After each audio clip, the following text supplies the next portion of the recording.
Assalamualaikum warahmatullahi wabarakatuh. Halo guys, saya ingin sharing analisa XUSD untuk hari ini tanggal 30 April hari Selasa.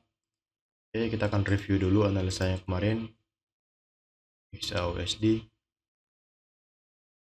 Kita buka time frame M30 untuk mereview analisa kemarin. Oke, kita lihat di sini analisa kemarin. Dia hampir sampai area buy lalu naik lagi, dan sekarang dia gagal menjadi bos. Jadi kita nggak bisa menjadikan ini area buy. Oke, coba saya close dulu, saya analisa ulang, saya marking PUI dulu. Oke, di sini kita lihat ini adalah time frame daily ya. Di sini ada fair value gap. Kalau misalnya kita cek di sini dari bias daily sementara, di sini kita lihat dia nge-swap candle yang di sini, cuman dia belum sampai ke bawah, dan sekarang yang ini ngambil low ini, cuman ini swap doang, ini cuman swap ya. Nah, kemungkinan sih targetnya high di sini nih dapat nih, tapi itu kalau jangka pendek ya. Coba kalau misalnya kita cek nyari PUI di H4, karena berhubung nanti malam ada news high impact. Nah, ini nanti malam ada news high impact 2 kali, jam 7.30 unemployment cost index KPI, dan yang kedua USD juga CB consumer confidence, dan selebihnya news euro medium impact dan news USD medium impact. Nah, ini ya 2 kali news. Nah, ini pengaruhnya kayaknya lumayan. Nah, coba kita marking PUI yang berpotensi. Kalau misalnya dia turun, di mana kita akan cari entry. Kalau misalnya dia naik, di mana kita akan cari entry. Oke, saya nggak tahu hari ini harga akan kemana, jadi kita marking PUI yang berpotensi. Sudah bentar, 1 jam atau 1 jam 4 jam. Di sini kita lihat ini satu, ini adalah area ekstrim 2300, yang kedua di sini 2400. Nah, kalau misalkan dia turun, di sini kita cari peluang buy, tapi kita mencari konfirmasi di M5. Kalau misalkan dia naik, cari peluang sell. Kenapa saya cari sell di sini? Karena di sini sudah ada liquidity inducement. Ini kita lihat, ini inducement liquidity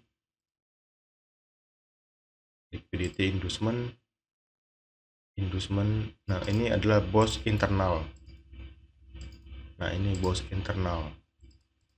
Kita carinya di sini. Oke. 2400 ya. Area untuk sell zone 2400, dan area buy terdekat 2295. Kalau misalkan di bawah ini tembus, kita cari peluang buy di sini lagi. Nah, di sini gambarnya kurang jelas ya gambarnya ya. Kalau kita pakai 4 jam mungkin lebih jelas. Nah, 4 jam. Sini kalau misalkan dia turun, kita nyari di sini. Nah, di sini intinya kita cari peluang-peluang yang sekiranya ada peluang. Dan untuk konfirmasi, saya fokusnya konfirmasi real chok ya, bukan minor chok. Apa itu perbedaan antara real chok dan minor chok? Di sini kemarin saya entry di tadi malam, entry di euro out. Ini ada minor chok ya, saya profit di euro out. Nah, perbedaannya tuh gini. Misal ini adalah higher time frame, jadi ini higher time frame. Misal seperti ini strukturnya. Nah, seperti ini misal. Nah, jadi gini, misal gini ya. Jadi misalkan ini adalah demand ya. Nah, ini sudah ada inducement. Nah, harga ke PUI. Nah, kalau sudah harga ke PUI, saya akan mencari konfirmasi itu konfirmasi real chok, bukan minor chok ya. Emang si minor chok juga kalau dari PUI termasuk chok ya. Cuman saya lebih yakin dengan minor chok. Apa bedanya minor chok dengan real chok? Jadi gini, misal ini IOI H4. Nah, kita mencari konfirmasinya itu di M15 gitu ya. Nah, jadi gini, sebentar di sini aja. Ini inner choke. Nah, inner choke tuh gini, dia cuman pullback terakhir yang di break. Nah, kalau minor choke ini biasanya saya mengkombinasikan dengan ICT 2022 model ya, choke kadang work kadang enggak. Nah, kalau misalnya real choke tuh kayak gini, struktur kita harus paham dulu tentang struktur SMC ya. Nah, seperti ini. Jadi ini adalah inducement. Kalau ini pure SMC. Kalau misalnya di yang di sini saya biasanya kombinasi dengan ICT ya. Nah, di sini. Nah, ini inducement, ini break of structure.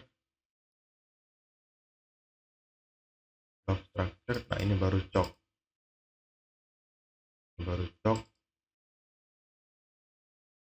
Nah, seperti ini ya kira-kira kalau saya nyarinya M5 atau M15. Dan semua itu tidak ada yang 100%, jadi kita harus jaga ya. Ada yang work, ada yang enggak. SL di bawah low ya, entry di bawah inducement. Nah, ini adalah real choke, dan sedangkan ini minor choke. Minor choke itu inducement ya.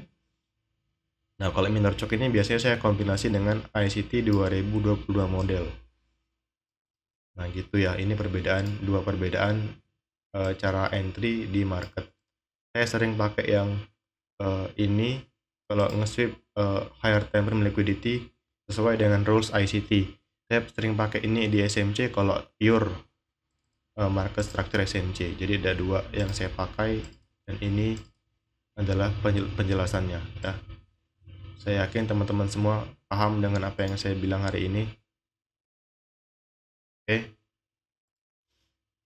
Nah, kalau untuk XAUSD jujur saya masih bingung arahnya mau kemana, karena kalau sekarang ini dia kelihatannya kayak sideways. Nah, ini kayak sideways di sini. Saya takutnya dia jebol ke bawah gitu ya. Takut jebol ke bawah ya.